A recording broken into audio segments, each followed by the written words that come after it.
दोस्तों, क्या आपने कभी सोचा है कि इस दुनिया का सबसे अमीर इंसान कौन है? क्या वह जिसके पास सोने चांदी के ढेर हैं, या फिर वह जो छोटी सी चीज़ में भी मुस्कुराना जानता है? आज की कहानी आपको एक ऐसा जवाब देगी जो शायद आपकी सोच को हमेशा के लिए बदल दे। एक दिन की बात है, एक संत अपने शिष्य के साथ नगर की ओर जा रहे थे। रास्ते में एक विशाल हवेली आई। अंदर से गाड़ियों की आवाज़ें, घोड़ों की टापें और नौकरों की चहल पहल सुनाई दे रही थी। शिष्य ने देखा, दरवाजे पर खड़ा व्यापारी महंगे कपड़ों में सोने की अंगूठियां और हार से लदा हुआ था। वह अपने नौकरों पर ऊंची आवाज़ में चिल्ला रहा था, जल्दी करो, मेरे मेहमानों के लिए और पकवान तैयार करो, और हाँ, सोने की थालियां चमकनी चाहिए। शिष्य ने आश्चर्य से कहा, गुरुदेव, देखिए कितना धनी है यह आदमी। इसके पास सब कुछ है, धन, वैभव और सम्मान। शायद यही संसार का सबसे सुखी और अमीर व्यक्ति है। संत मुस्कुरा दिए, लेकिन कुछ नहीं बोले। बस धीरे से बोले, बेटा, आज तुम्हें सच्चे धनवान से मिलवाता हूँ। फिर कुछ देर चलने के बाद वह गांव के किनारे एक छोटे से मिट्टी के घर में पहुंचे। दरवाजे पर घास फूस की छत, चारों ओर गाय भैंसें बंधी हुई और घर से बच्चों की खिलखिलाहट सुनाई दे रही थी। अंदर एक किसान अपने परिवार के साथ बैठा था।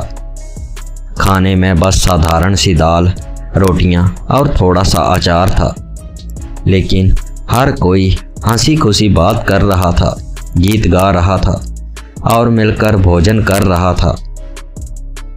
शिष्य ने यह दृश्य देखा और चौंक गया। उसने धीरे से संत से कहा, गुरुदेव, यहाँ तो ना महल है, ना गाड़ियाँ, ना सोना चांदी, फिर भी ये लोग इतने प्रसन्न कैसे हैं?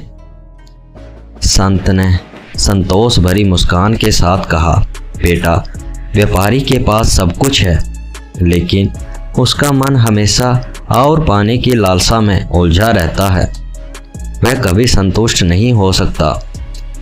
उसकी 1000 थालियां भी उसे अधूरी लगती है, लेकिन यह किसान, इसे ईश्वर ने जो दिया है वह उसी में प्रसन्न है। इसके पास साधारण भोजन है, पर यह हर निवाले को आभार के साथ खाता है।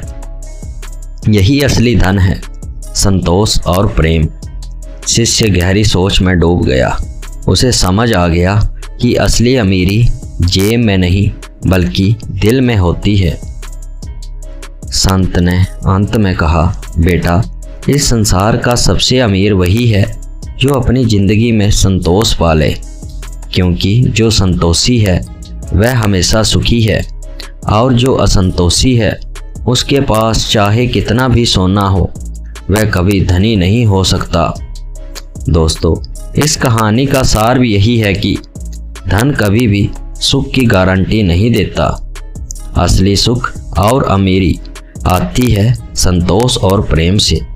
दोस्तों, जैसा कि हर बार कहानी के अंत में मैं आपसे कहता हूँ, अच्छे कर्म करिए, अपने बूढ़े माँ बाप की सेवा करिए, और ये कहानी अच्छी लगी तो वीडियो को लाइक करें, अपने परिवार दोस्तों के साथ शेयर करें, और कमेंट करके ज़रूर बताएं कि कहानी कैसी लगी। और ऐसी ही और कहानियों के लिए इस चैनल को भी सब्सक्राइब करें। आपका समय शुभ रहे। धन्यवाद।